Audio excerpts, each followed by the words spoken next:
It's like the media breaks into a panic attack at the first whiff of common sense, and Karoline Leavitt is giving them a full-blown meltdown.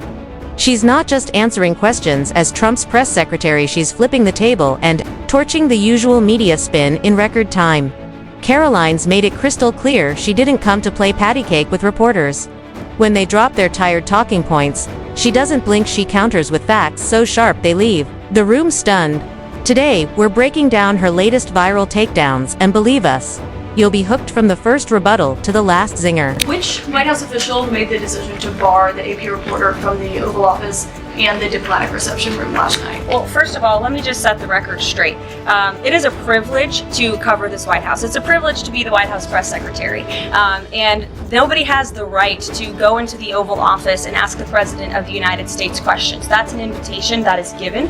And there are hundreds of outlets on this campus, many of you in this room who don't have the privilege of being part of that pool every single day and getting to ask the President questions. We reserve the right to decide who gets to go into the Oval Office, and you all have credentials to be here, including the Associated Press, who is in this briefing room today. It all blew up when the Associated Press flat out refused to use the term Gulf of America, clinging to Gulf of Mexico like their lives depended on it. Their reasoning: it's been called that for over 400 years, and global organizations haven't signed off. Classic case of so-called objective media refusing to budge. But the real drama began when a CNN reporter dropped a jaw-dropping question that lit the room on fire.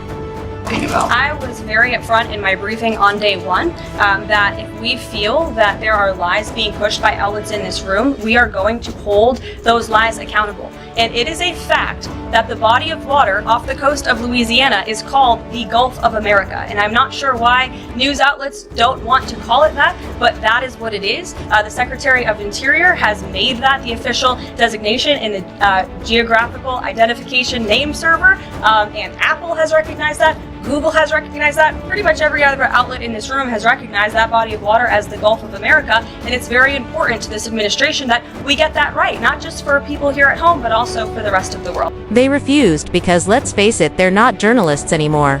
They're activists wearing press credentials. After their White House access got yanked, the AP's executive editor fired back with a fiery letter to the chief of staff, claiming it was a targeted punishment for their reporting and a threat to press freedom. Spare us. That's classic gaslighting. People still have access to AP stories, they're just choosing not to read them. With the AP's clear bias, no wonder the public has moved on. And now, let's talk about that reporter who somehow missed that sneaking into a country without permission is, yes, actually a crime. 100 arrests ICE has made so far since President Trump came back into office. Can you just tell us the numbers? How many have a criminal record versus those who are just in the country illegally? All of them, because they illegally broke our nation's laws and therefore they are criminals as far as this administration goes. I know the last administration didn't see it that way, so it's a big culture shift in our nation to view someone who breaks our immigration laws as a criminal, but that's exactly what they are. They the worst first. They all have a criminal record. And welcome to the briefing If they broke our nation's laws, yes, they are criminal. Yes. Thank you. This mindset is exactly why illegal crossings at the border have dropped 90% since Trump took office again.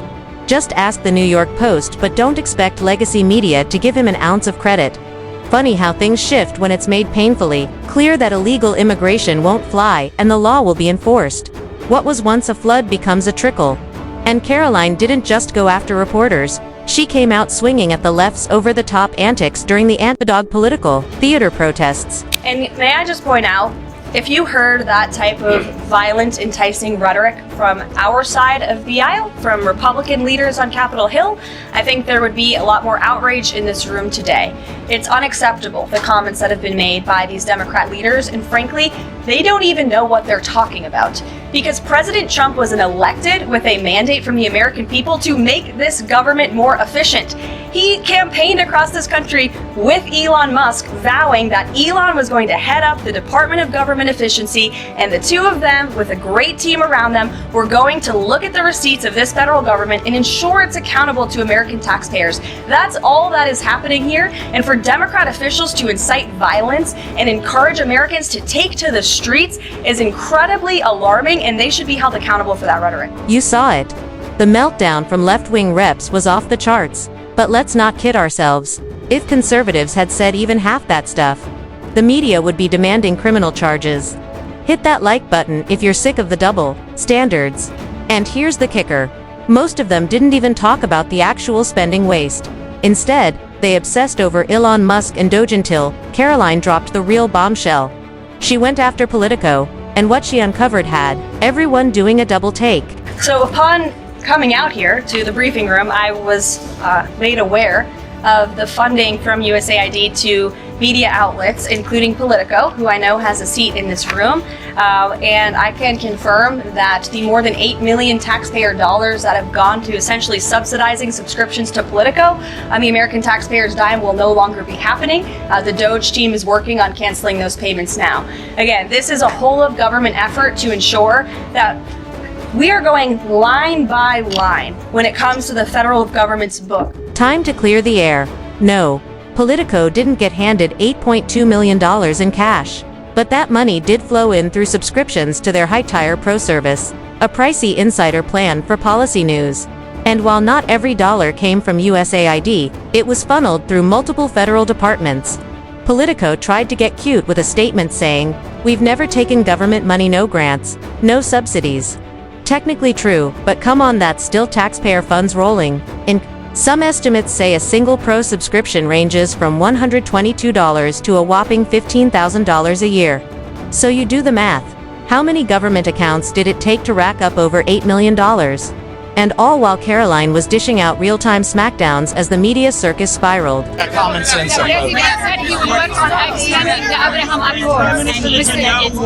Attorney and the President said he will have Yeah, thank you. Can you direct traffic? Yeah, Guys, thanks. let's act like adults here. They are generously offering their time to answer your questions. You don't need to scream at them like a bunch of school children. Ouija, go ahead. Thank you very much, Caroline. Karoline's influence doesn't stop at the podium. She wrapped her first ever briefing with some laser-precise jabs at Joe Biden.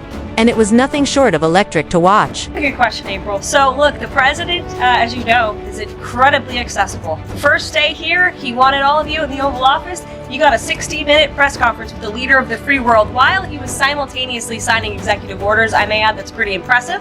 I don't think the previous office holder would be able to pull such a thing off.